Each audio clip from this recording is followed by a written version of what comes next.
us today. And yeah, so my beginnings was probably the same as all of the people listening in today, with sport and at the grassroots level. And it was both organized and unorganized. So I just had a passion for competing, and that was in any sport that was around. So I was very multi-sport, and like I said, I did organized sports such as hockey and soccer and softball and many others in the schools and stuff, but also unorganized, playing with friends in the park, football, road hockey, whatever. So I think doing all that and growing up being a multi-sport athlete really helped prepare and provide a platform from which I could continue once I started with focusing more in wrestling. So I think I started very similar to a lot of other people, and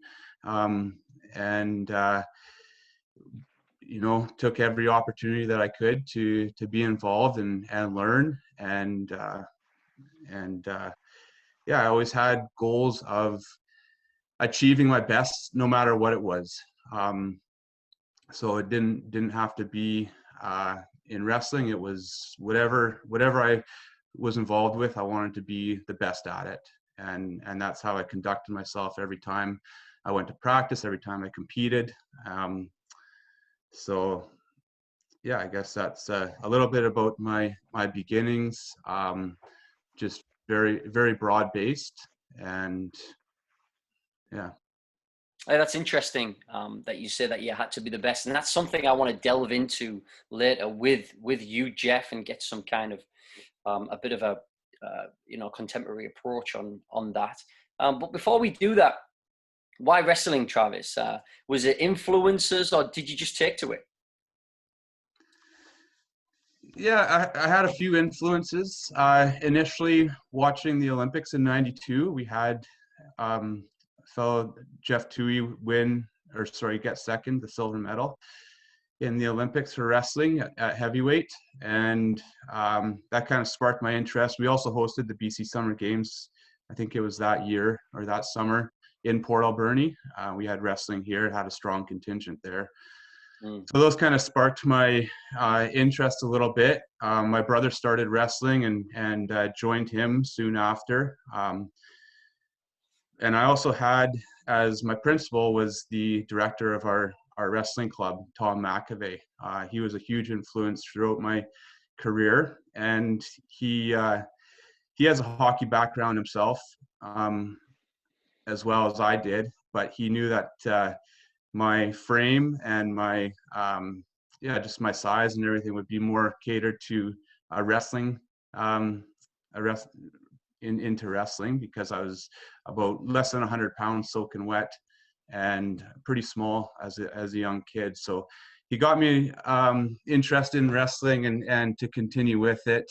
And so I'd say those three people kind of got me started on the path of wrestling. And once I started competing and in the tournaments and stuff, I never looked back. I found that passion pretty quick for the sport and just loved it so much. So just continued on.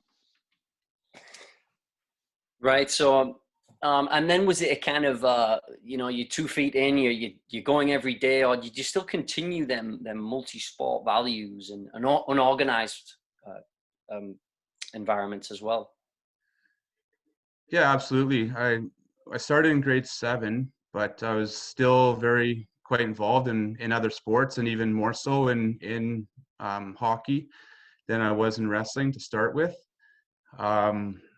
So, and I think that's very important to continue to participate in a lot of different sports. And it wasn't until about my grade 10 year that decided that I needed to focus a bit more to achieve the goals that I wanted to achieve in wrestling. So I never stopped doing the other things. It was just a shift in my focus on and my time more heavily into the sport which I chose, was wrestling, to be able to compete at the level I wanted to compete at. Yeah. Okay. So let's talk about kind of the dream being realized a little bit now. When did you? I mean, you're obviously early inspired by the games, some inspirational figures within the sport. When did you think, you know what, I can go on and do something here?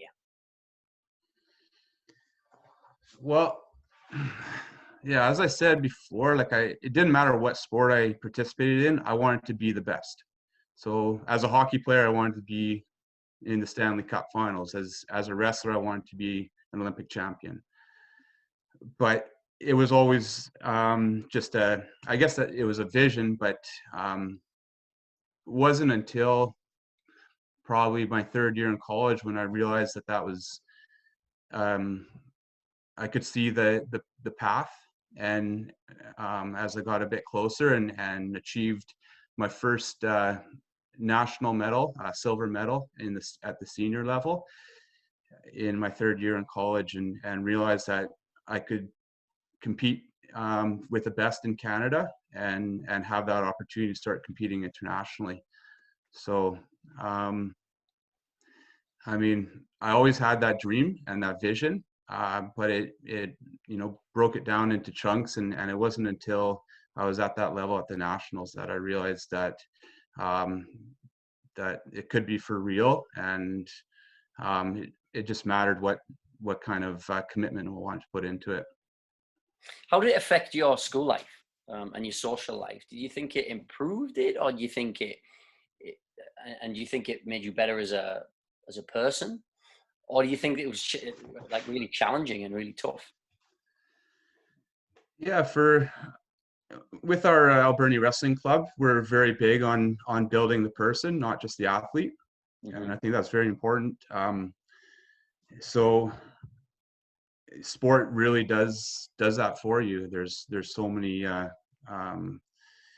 attributes that it brings out in you that and challenges you to be your best in so many different ways that it really does build you to prepare you for life and to be the best person that you can be.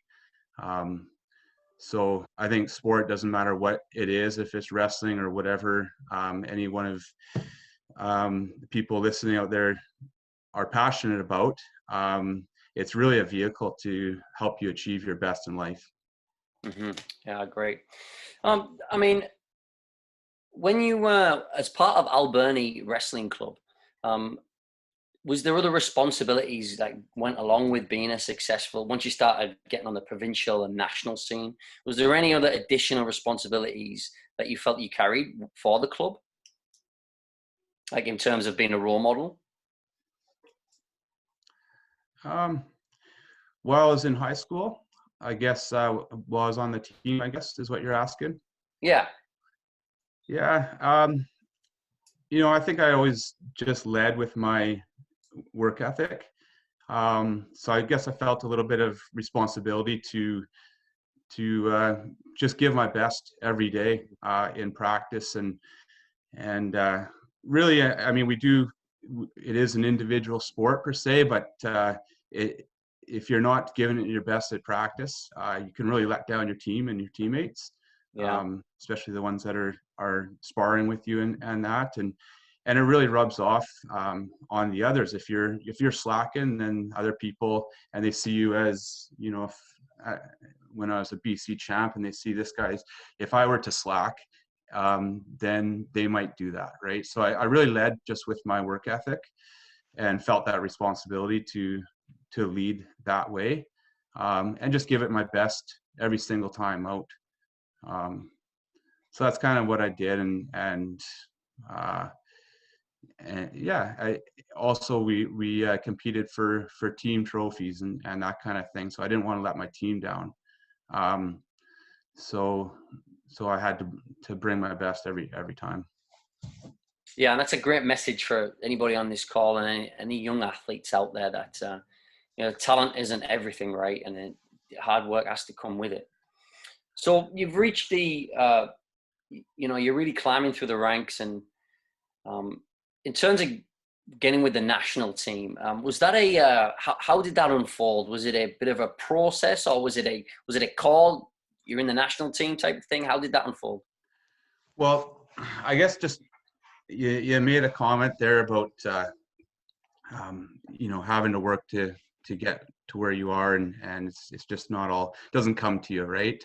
Mm-hmm. And after I finished high school, being a 2-time BC high school champion, I thought I was, awesome in wrestling, and that I felt really good about myself, but I wasn't really actively recruited. And then when I went to college, I barely won a match in competition and even in practice for the first year. So I went to that next level from high school to college level. And it would have been really easy for me to throw in the towel and quit because I was getting beat up so bad. Mm-hmm. But there was still that goal and that vision to achieve a higher level that kept me going. And so I didn't miss one practice. We practiced twice a day, plus with the workload of school and stuff. It's busy, right? And didn't miss a practice all season, and ended up the next season I traveled with the junior world team overseas. My first trip overseas in international competition. So. And then the year after, I went to the senior level, and I was right back. So after achieving national success at the junior level, go up to the next level in the seniors, and same thing where I was right back at the bottom of the pile and had to work my way up.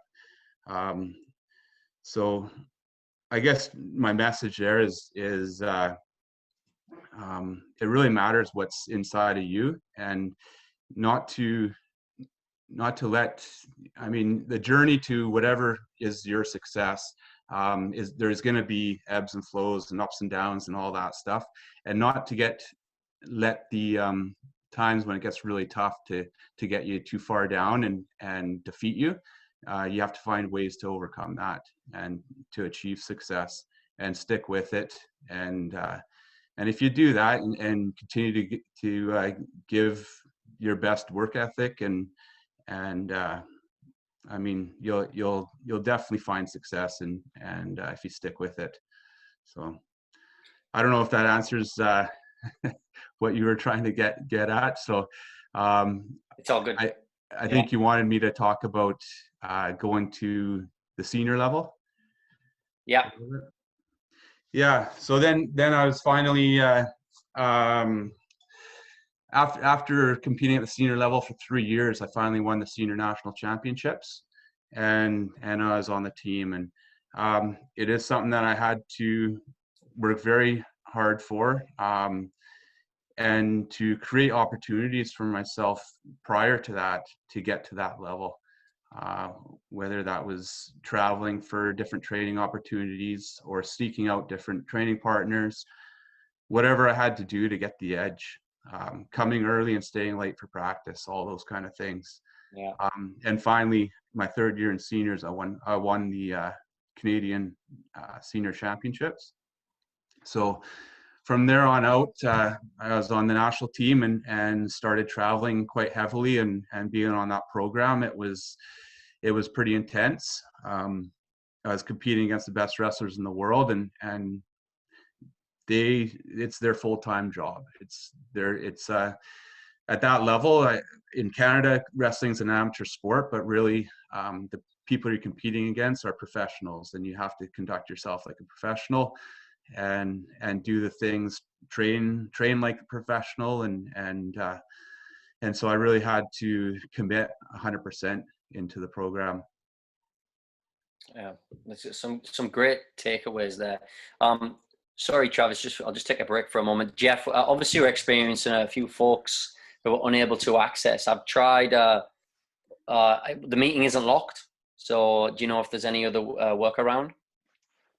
I would think that maybe just re-forwarding that link that that you sent early to Travis and myself in your email, maybe is a way to get to those people, but I'm not totally sure why they wouldn't be able to get in. Okay. But Travis, just going back to what you were discussing there, with some of those moments of adversity. And I think definitely within these moments right now, I think a lot of athletes are facing adversity within their sport. And you touch on a lot of different skills there, in terms of your own reaction to challenges, towards setting attainable, realistic goals. Could you share just a little bit more on, some of your own experiences of maybe a specific example where you were really challenged, and what specific things you did to start your progress and getting back on track? Yeah. Okay. Well, is this a good time to go into when I moved away from the National Training Center to Port Yeah, Alberta? no, I think, yeah, maybe that's a great it's a great opportunity to do so, because I think what I'm really excited for in this session is for you to share some examples of, and some parallels, between what your situation was like and what the challenges that were in front of you, and how athletes they're having to train on their own quite a bit right now, and there's a little bit of uncertainty around their sport, or a lot of uncertainty. So yeah, why don't you share what situation changed for you, and we can talk about what are some of the steps that you took. So definitely I do have something that I can share that I think really does parallel to the, I mean, I know the situation we're in right now is pretty unprecedented for all of us in our time. But when in 2005, it was actually at the same time when I won my first national championships, and just started as the first string on the national team. I ended up getting a job. My career goal was to be a firefighter, and I got a job back in Port Alberta. And so I took the job, and many people around me thought that my wrestling career was over, because what that meant was I had to move away from my national training center up at Burnaby Mountain at SFU. And rightfully so, like, thinking about how certain people felt around me, that, I couldn't continue my wrestling. I totally understand that, because I was moving to Port Alberta, where we have a strong high school team, but not much after that. So how could I continue to compete at the top level in the world while training in a city that has a program that ends after high school? So that definitely presented some huge challenges and circumstances that I had to overcome if I were to continue on my path to try and be an Olympic champion. So a few things. I mean, one thing for sure is, you only need to worry about what you can control. There's circumstances around you that change. For me, it was getting, it was my decision to take the job, but when I did, my circumstances changed, and circumstances we're in right now, where we don't have access to our training centers and our team and our coaches on the field or on the mats, wherever it would be. The circumstances have changed, but you have to focus on what you can control in these circumstances. In my situation, I had to really embrace the support around me, and let people in to help me out, to find a way to continue to train. And I think that's also important. I think everyone should have people around them, coaches, teammates, friends, family, whoever it is, but embrace that support. I think those people want to help you out and give you what they can. So really embrace that, and allow them into your journey in your sport. And so for me, in doing that, I was able to get with all the support and stuff, I was able to create a national training environment in Port Alberta, so I could continue to compete. There's, people like Tom McAvee's and James Messengers and that really stepped up to do the things that needed to happen so that I could bring in the highest level training partners into Port Alberni, my teammates. We recruited a friend of mine now, Ivan Diaconu, all the way from Moldova, halfway around the world, so that I could continue to train here while still traveling to Burnaby Mountain on my days off from work. And so in the circumstances that I had, I made the most of it and did everything I could to make the most of what I could control. So I think that's really important. Like I said, embrace that support around you. And when I did that and shared my goal with others, it kind of made it more real. So, if you have a goal in your head and your mind and you keep it to yourself, fine. But as soon as I started actually talking about it out loud with people and sharing it, and kind of held me accountable a little bit. When I said, you know what, I'm going to do this, I had to do that because I shared that with everyone else, and especially those people who were helping me out. So it definitely made me accountable. So setting goals is very important. Yeah, I don't know. I think there's a few points there about that. Yeah, no, absolutely. And thank you for sharing. When we talk about, and right now, a lot within the sports psychology world and how, different mental performance consultants and coaches are trying to connect with their athletes, there's a really big buzzword around resilience right now.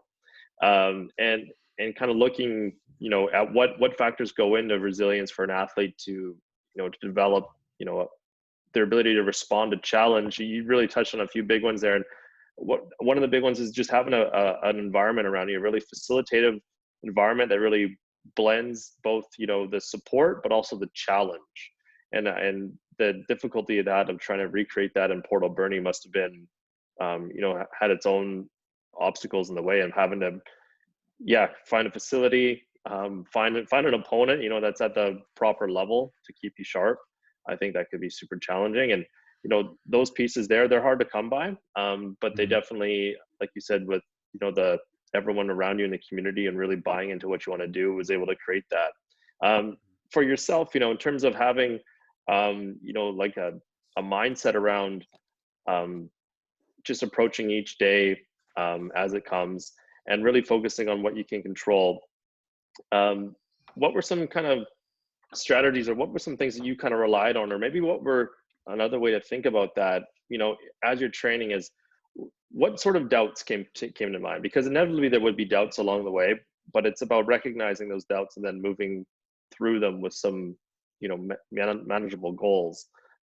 So maybe shed a little bit more light on that part of being resilient in your training, is because there definitely, I can imagine there would have been some tough moments along the way. Yeah, absolutely. And talking about doubts, I mean, there was my coaches who thought, when I moved away from the National Training Center, well, how's this guy going to continue to compete at the top level when he's not where he needs to be to train? And rightfully so. Like, I don't begrudge him at all for thinking that. As a coach now, I definitely wouldn't recommend to anybody out there to do what I did. Everyone's situation is unique, and for me, that's what my journey, my path was. I definitely don't recommend anyone saying, "Oh, well, Travis did it, I can do that too." I definitely don't recommend that. I was lucky to have a huge support network around me to make that possible. So there's definitely, there's definitely times that people around me saying, "Yeah, how can you do this?" And even for me, I thought about how can I do this, especially, I had my first child in 2006, and I remember trying to driving to Vancouver on my days off to go train, and stopping halfway to the ferry and turning around, going back to Port Alberni, and realizing, I couldn't keep that pace up with a new a new kid in the house. Our new kid Nicholas was just born, and so there was doubt then as well. And yeah, so it's really presented some difficult challenges. But I think for resilience, I think it's important to have a good network around you, for sure. Wherever you find that support network, if it's your coaches, your sports psych, your family, whoever it is, I think that's important, to have people around you who believe in you just as much as you do. So surround yourself with those people, and which I did, and was able to use that to help me find resilience. And I don't know, I guess maybe part of it was attitude, not letting difficult circumstances get you down and dissuade you from pursuing what you really believed you wanted to do and knew you could do. So it's just having that positive attitude as well. And I mean, you have a choice on how you react to situations. So, making the right choice, or so Yeah. I guess. Absolutely. No, there's a lot there. And I think what's important to know about as an athlete is being resilient is that it doesn't mean there's an absence of negative emotion, right? There's tough moments that you'd face, and days where you wouldn't feel too good about the situation, but the response, like you said, it was one that was positive, and one that was focused on, certain, like you doing certain actions to kind of get yourself back to where you need to be, right? And obviously we're talking about in 2006, the 2008 games, a couple years away. So as you kind of move through those difficult challenges of having to show some resiliency to your training situation and your competitive situation, what were those kind of a couple of years like leading up to the games, and how did you use some of your goal setting skills to really focus amidst everything else going on with being a new dad and working and training at a high performance level? Yeah, well, I don't think anything just happens without, proper planning. And we had immense planning prior to that time with people like I mentioned before, with James Messenger, Tom McVeigh, my coaches over in Burnaby Mountain, like Dave McKay and Justin Abdu and Mike Jones over there, and lots of communication, lots of planning, and I think that's very important right now for the athletes out there who are sitting at home and wondering, what can I be doing to achieve my best?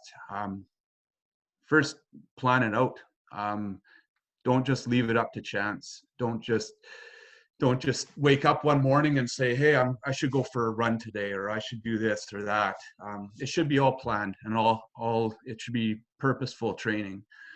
And so at that time in 2005, 2006, that's what we did. We made a plan. We had a committee, and we had meetings and all this, and to plan out what were my needs and how are we going to achieve them to the best that we could. And I was invested 100%, of course, and I had a lot of people around me, investors as well.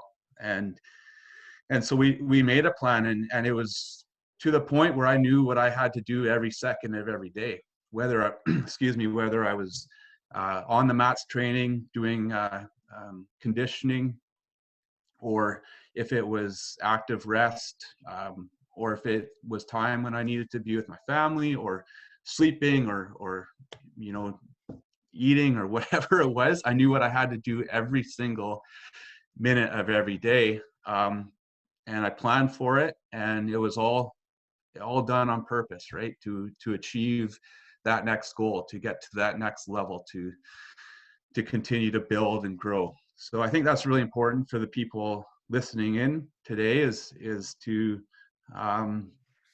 plan out. Make your goals and plan how you're going to achieve that.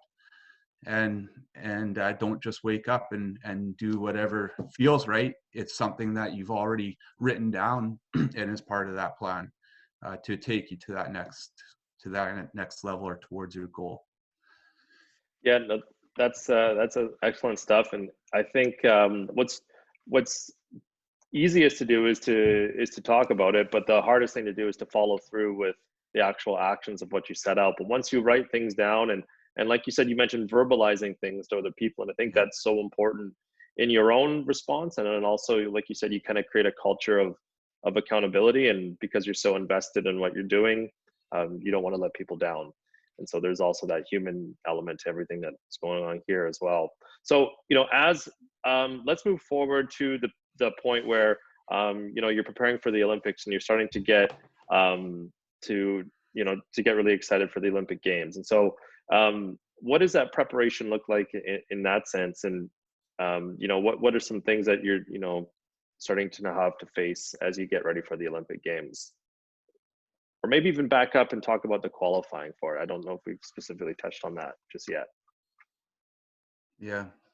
Okay. Yeah, so there was another point I just wanted to touch on, and you mentioned about being motivated. So you make that plan and set those goals, and how do you keep that motivation daily to achieve that? And I know what it's like to try and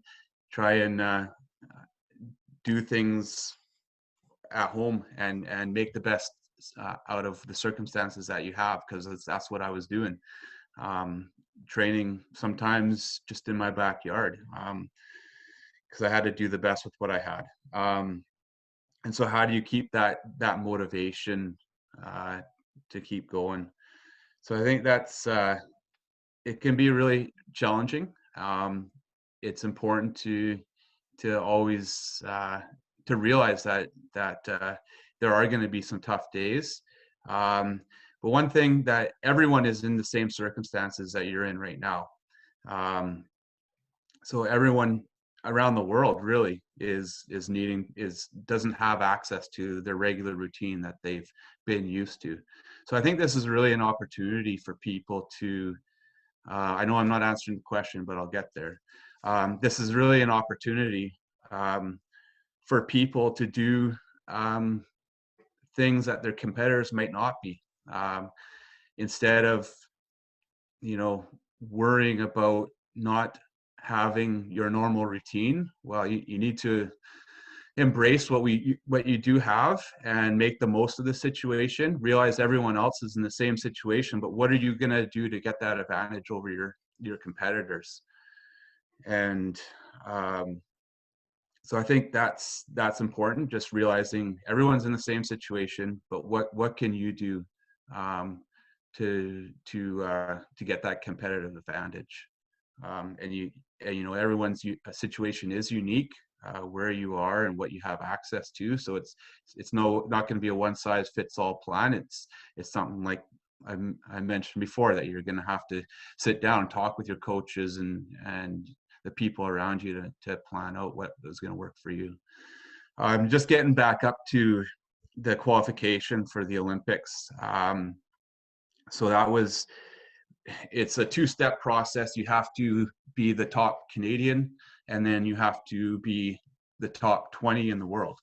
So I was the person representing Canada at the 2007 World Championships.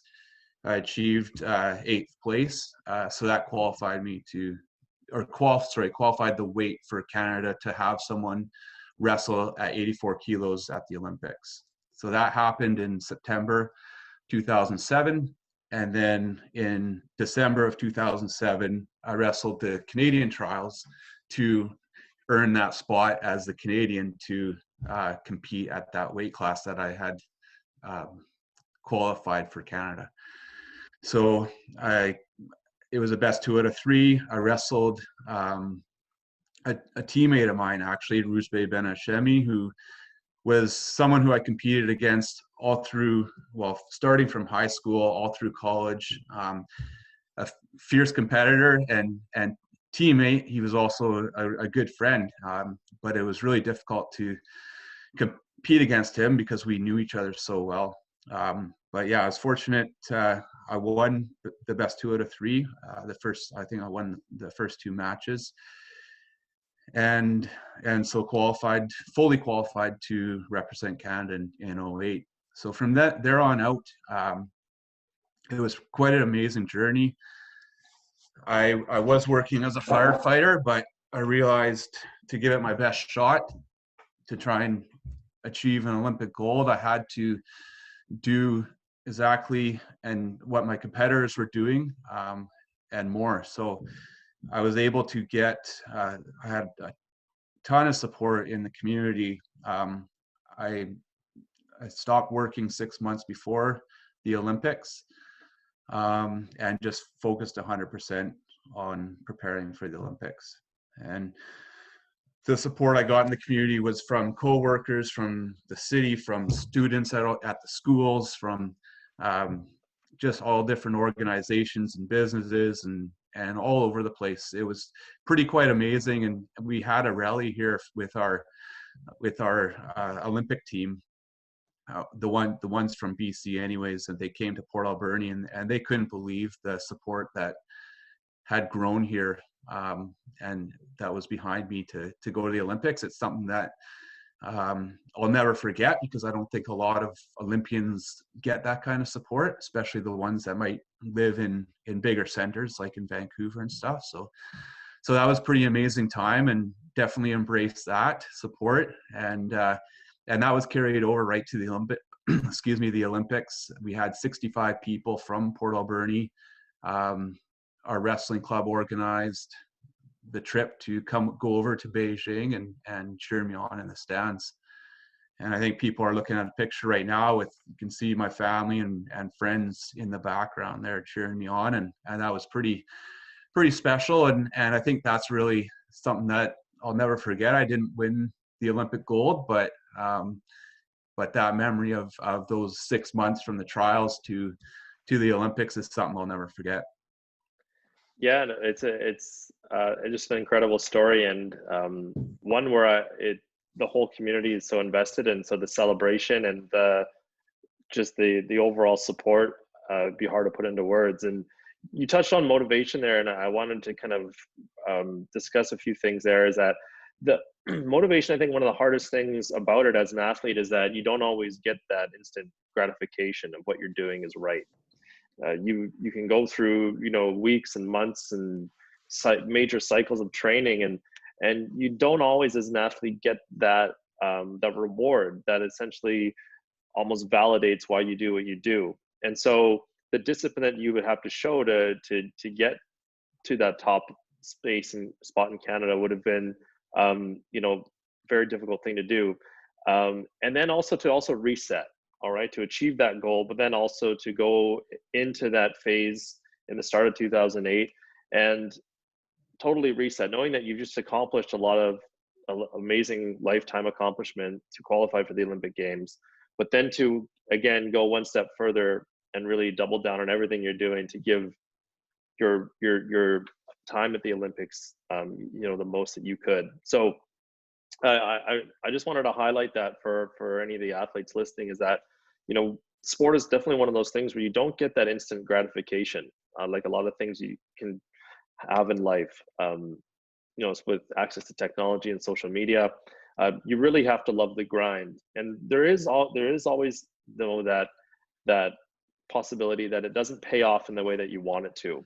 And so having the skills in place that you do to really focus on what you can control, and then when you do finally get that success, it really does enhance your motivation that much more just to continue on with what you're doing, because you feel that validation of committing to a strict diet, to discipline, in terms of having that structure within your life, to really working hard and training.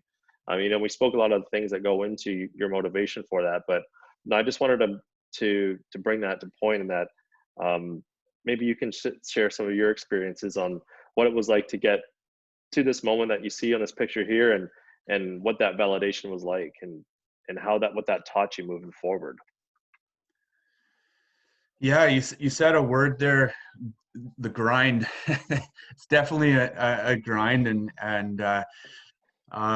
it's not always. I mean, I think I lost more matches than I won, and you know, if it, when you win, it is that nice validation, like, hey, I'm doing something right here.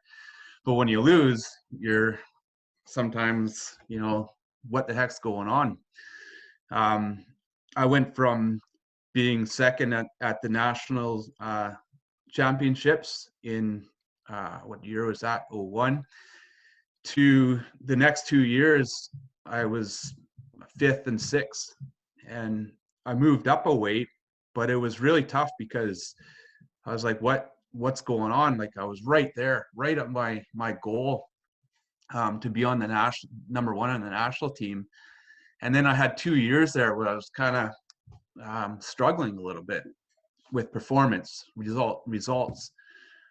And then the following year in I guess it was 05, when I won my first national championships, I got that validation again that I was doing the right thing. But between that, in that time period, in hindsight, yeah, I was doing the right things. But man, there was some really tough times, and it was a grind, and I wasn't getting the validation that I was looking for. So it's important to, I don't know, just get better every day.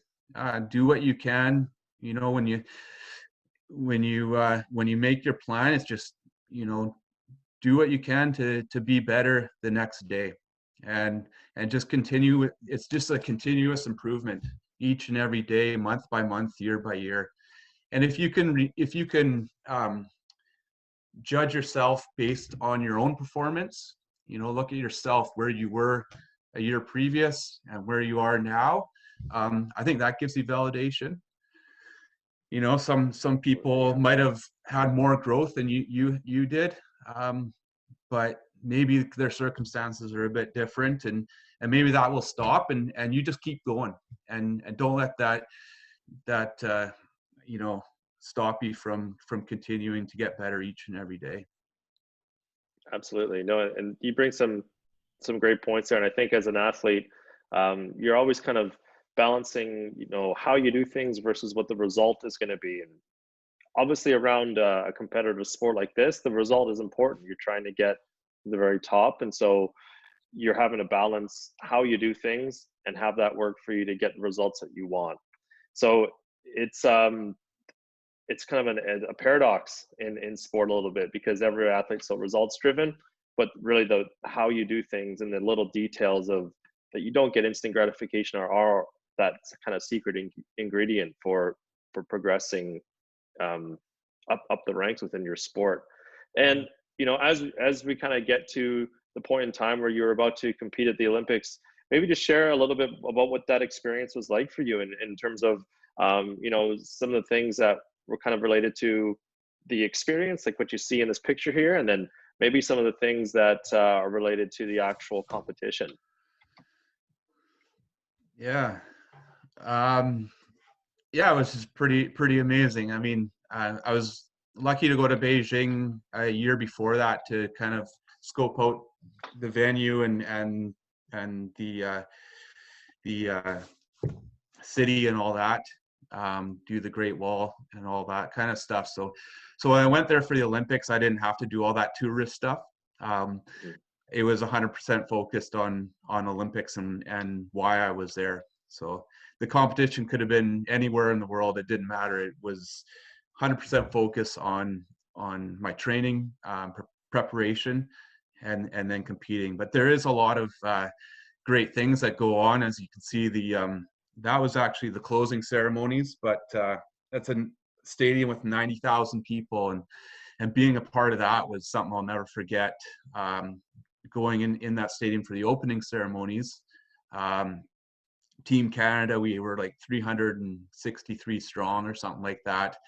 But when we were in the tunnel, just belting "Oh Canada" out as loud as we could, and then coming into the stadium and them announcing our country and the cheers and stuff. That was a pretty special moment. In the picture there, we walked over with our shoes. It's paint, and so we kind of picked that up off on our feet, and we left our footprints in Beijing. So that's just a little bit about that picture. But it was pretty stimulating, as any games can be.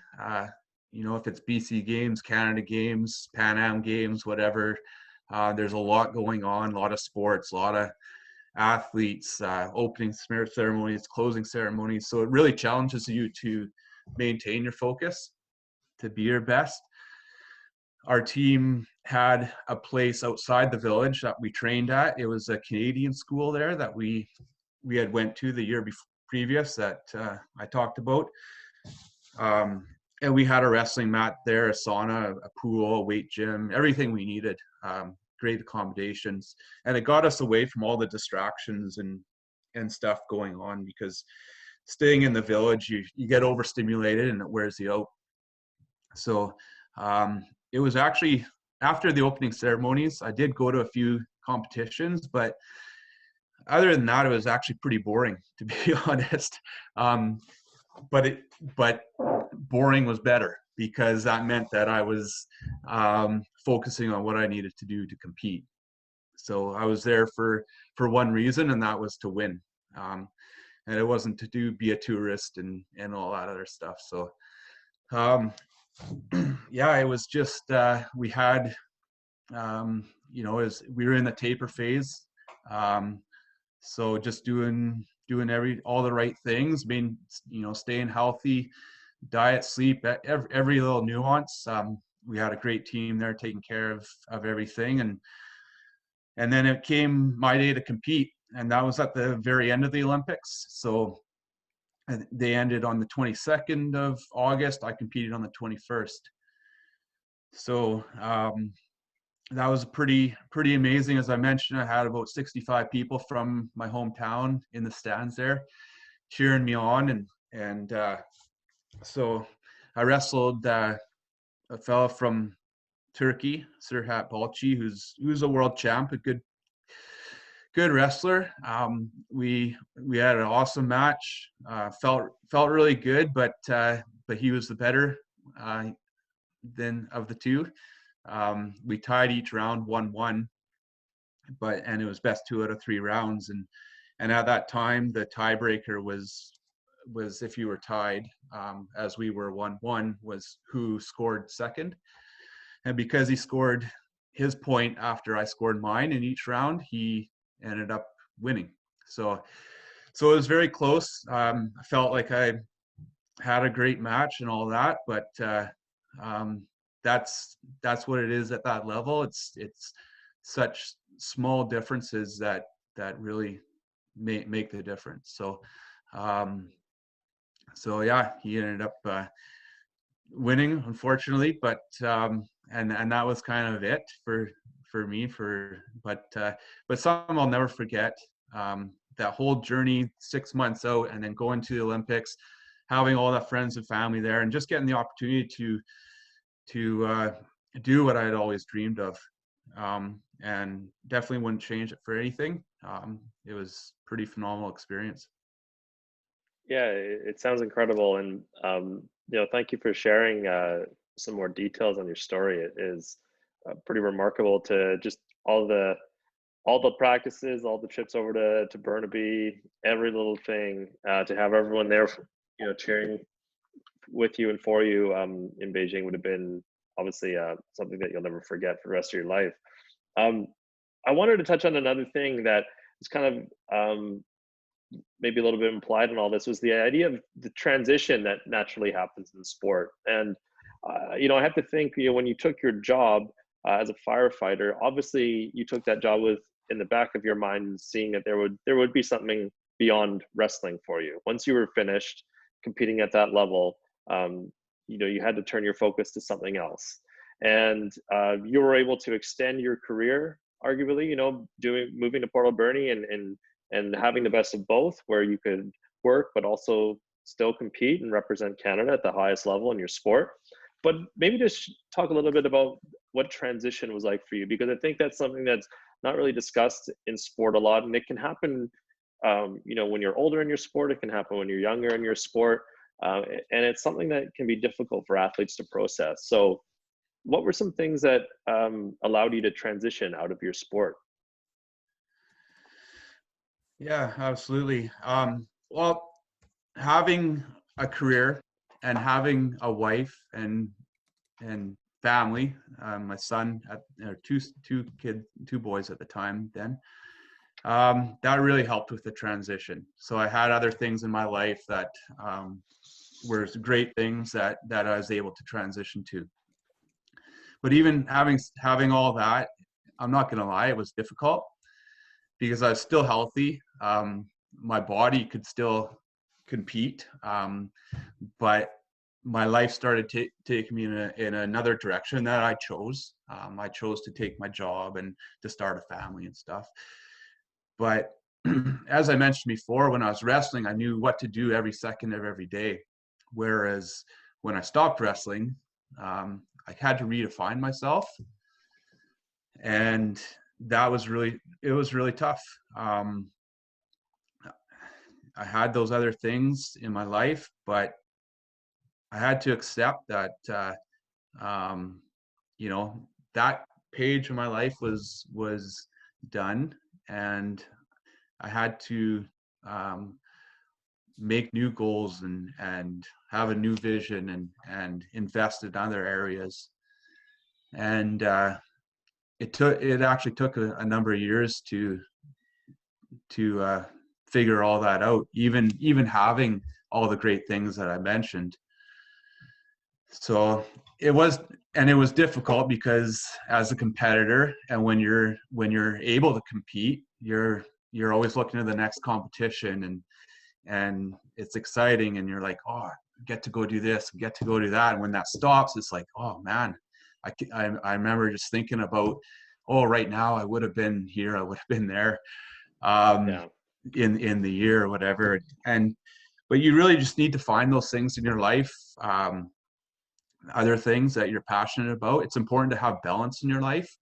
So, you know, being a high performance athlete, you're always doing everything, and being selfish in a way to perform at your best.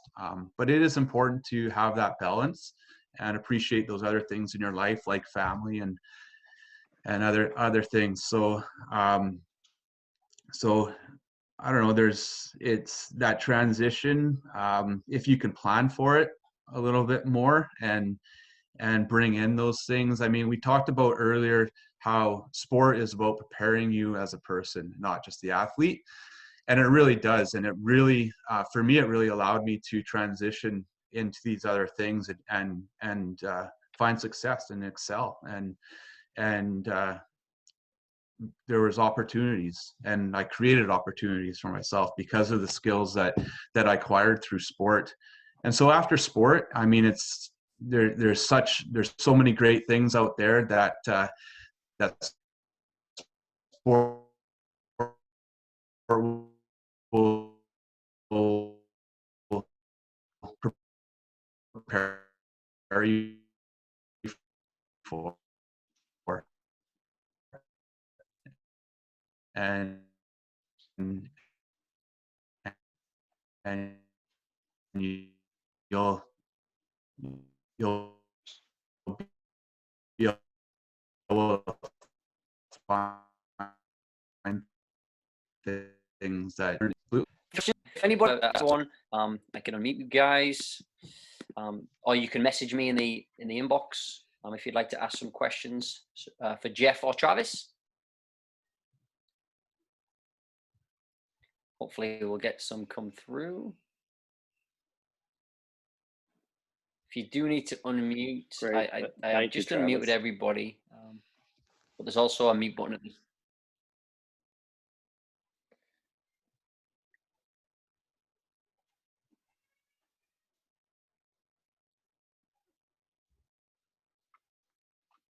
Okay, can you hear me, guys? Yep, we can hear you.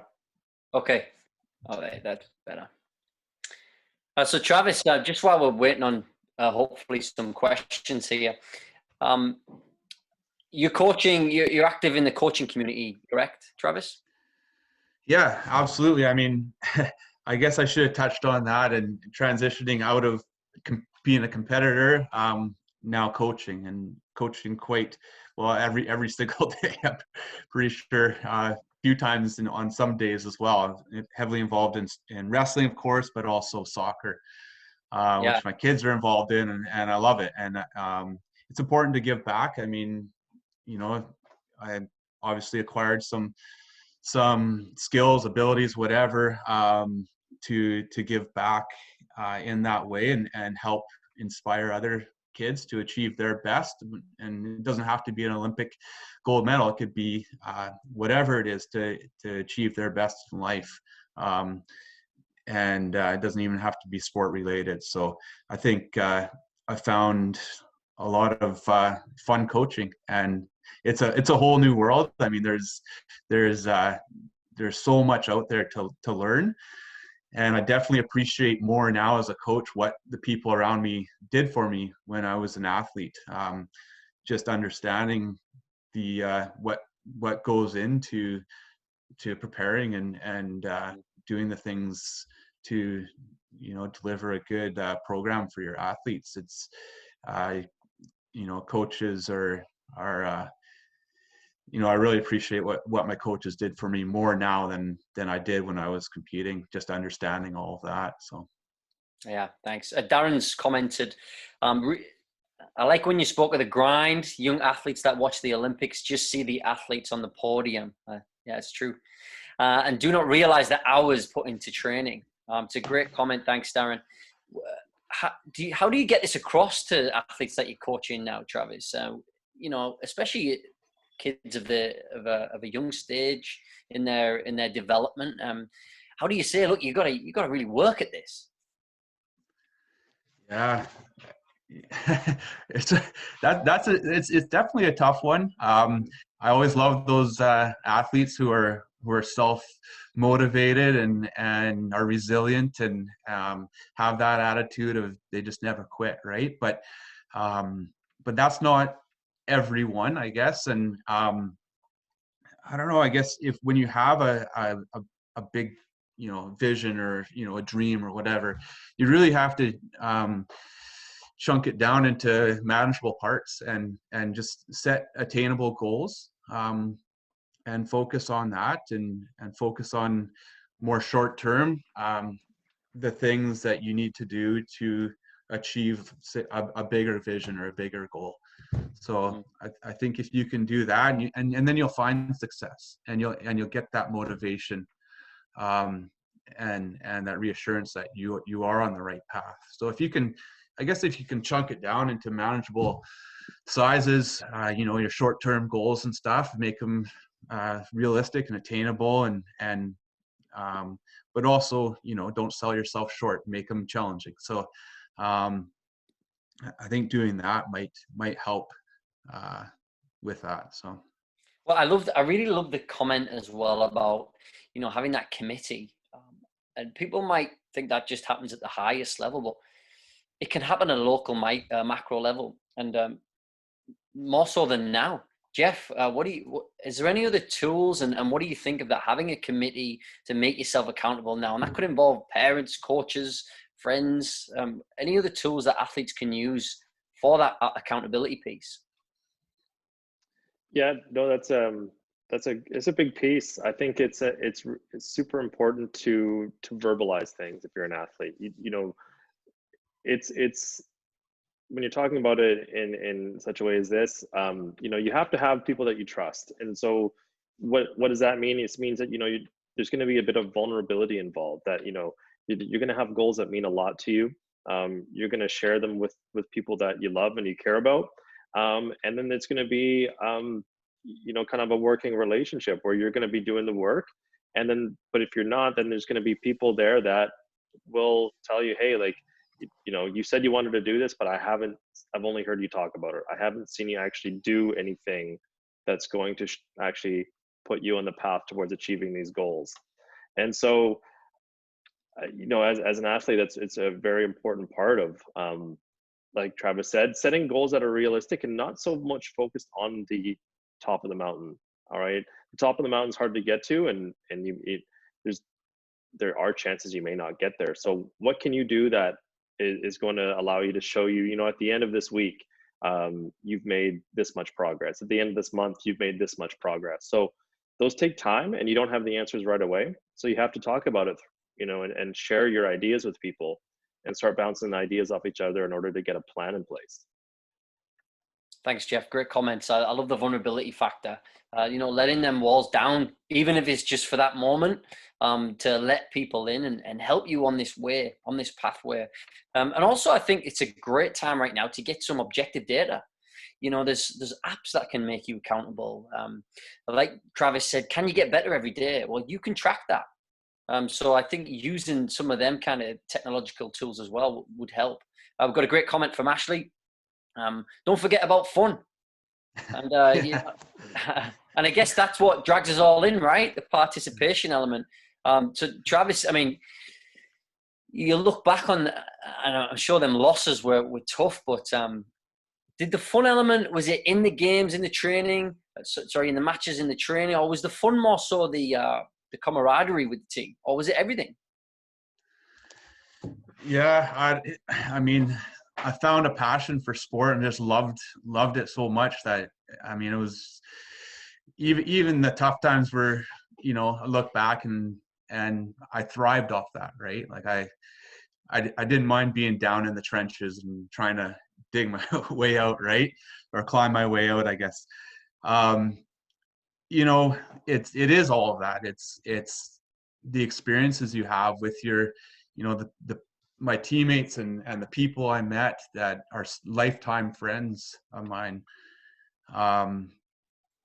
Sport can bring so much, and yeah, the fun, having fun is important. You need to enjoy it. Otherwise you're not going to survive the grind. So you need to find the enjoyment of what you're doing. Take time to reflect. You're working so hard, and you think, you might be devastated because you didn't become the BC high school champion or the national champion. And you're like, that's what I need to do. Well, you know what? That just means you have to maybe readjust and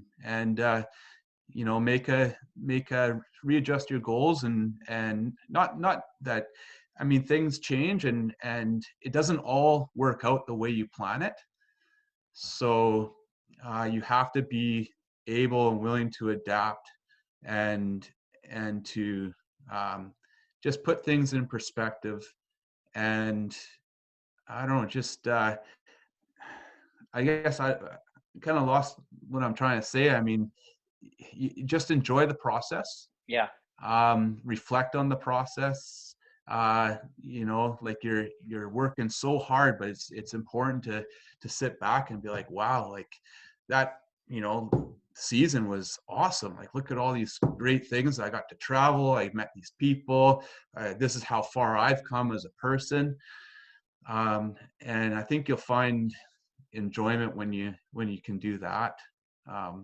It's sport. I mean, when you're in it, it's like the end all be all, but it isn't necessarily in the scope of your life, right? Like, so it's something that you're participating in to achieve your best and to be your best. And I mean, if you lose a match or a tournament or something, it's not the end of the world. So you got to look at it, put it in perspective, and to appreciate all those other things that you've got from it. And you really do get what you put in. You get out what you put in. So the more you put in and more you invest, the more you get out of it. So, but definitely, yeah, just finding that enjoyment and fun, and that's important, because I think you can use that as fuel to have a great training practice, or to continue on. So I guess that we can talk about the situation now and bring it back to that.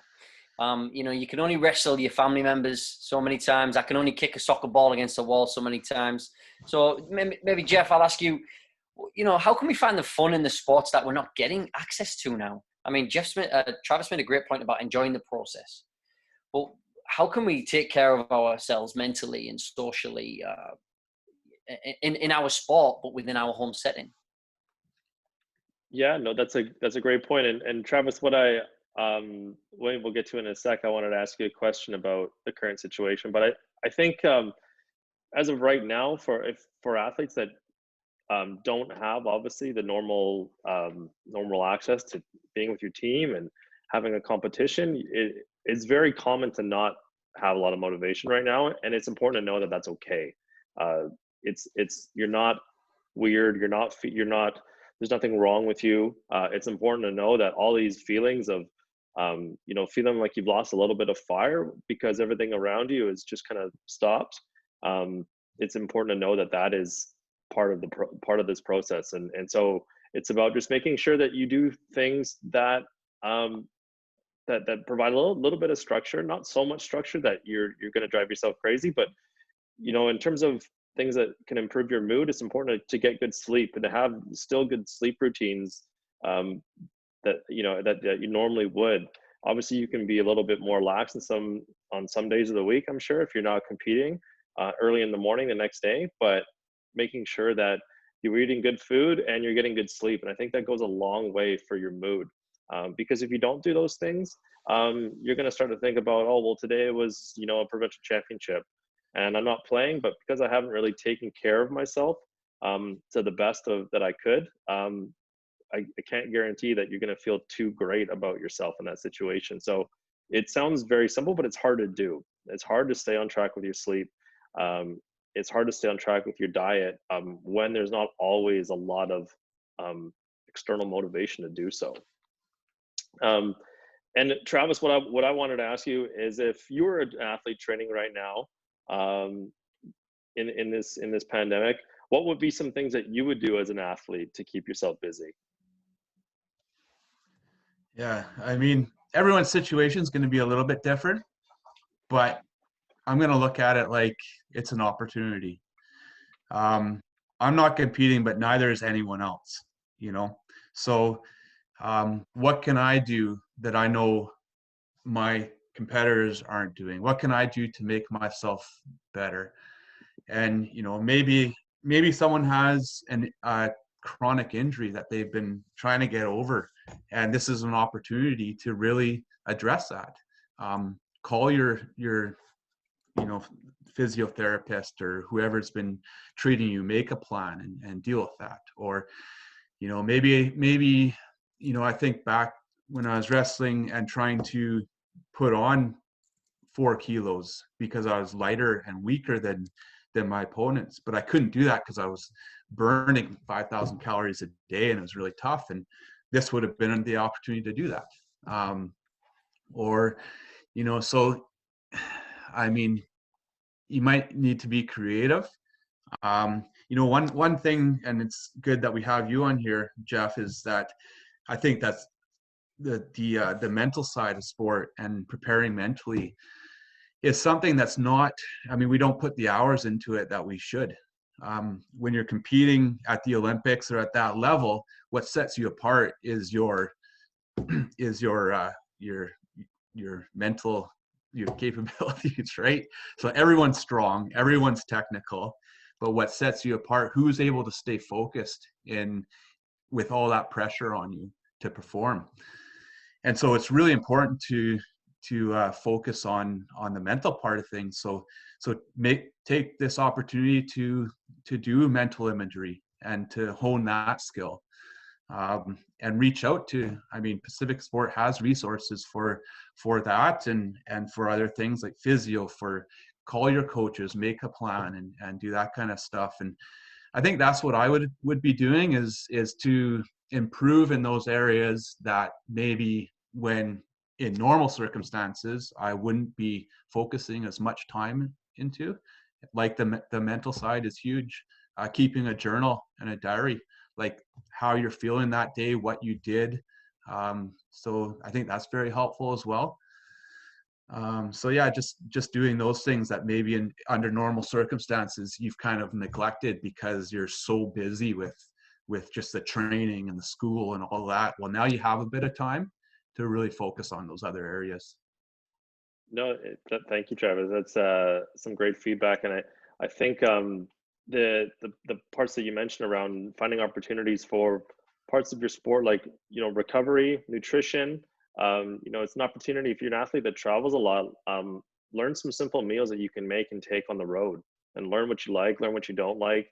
You have the time to do that. And you mentioned the point about mental training. I was actually just reading a book right now that talks a little bit about that paradox, is that every athlete and coach knows that mental training is important, but not every athlete and coach takes the opportunity to train that part of their sport like they do the other sports. So it's recognized that it's important, but it's kind of a hollow recognition. And what you kind of set up a great segue there is that what PacificSport is going to be offering over these next few months are some online webinars. We had a mental training series that would be in person, and we're going to bring that online for our athletes. So it will be an opportunity for athletes to learn more, because I understand from an athlete perspective, they may not have an idea of where to start from the mental side of their sport. So that is something that we are going to be rolling out, later this month. Yeah, I really would recommend people to pass that on, because it's a really good opportunity. Just to educate yourself as well as create some of them tools in your life. There's a comment from Darren regarding multi-sport.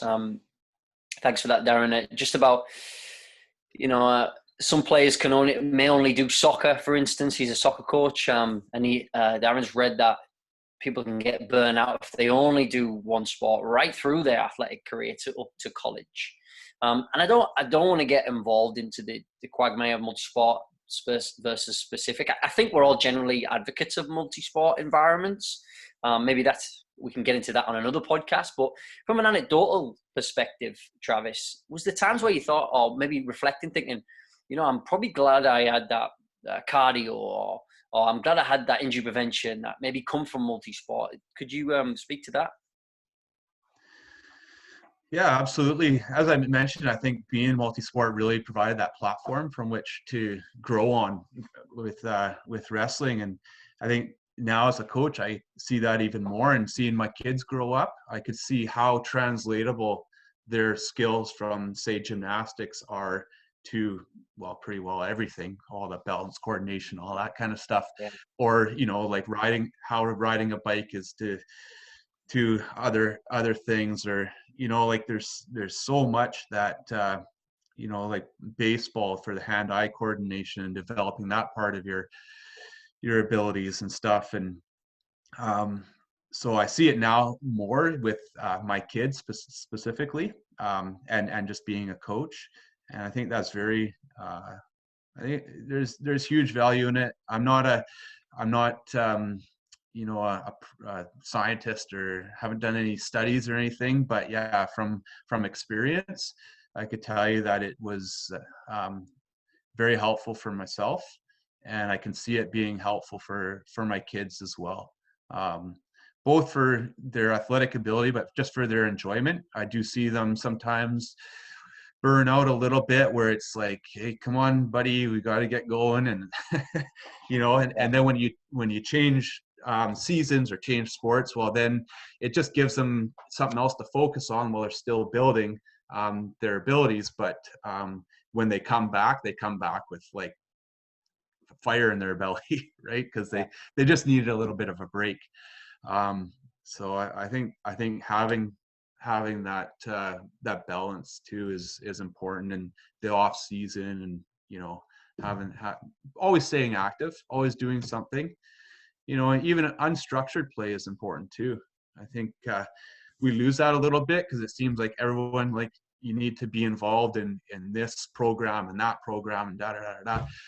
Well, have some unstructured play, right? Let the kids go and play it at the schoolyard. And I think we've lost that a little bit, where they figure out the rules and they just go for it, and they really it's like, think about Wayne Gretzky playing pond hockey, Bobby Orr, and that's really where they learned how to skate and maneuver through everyone, because there was no rules, and it was just that's what they had to do to be successful in that environment. So even unstructured play but just so just staying active and with a lot of different areas, I guess.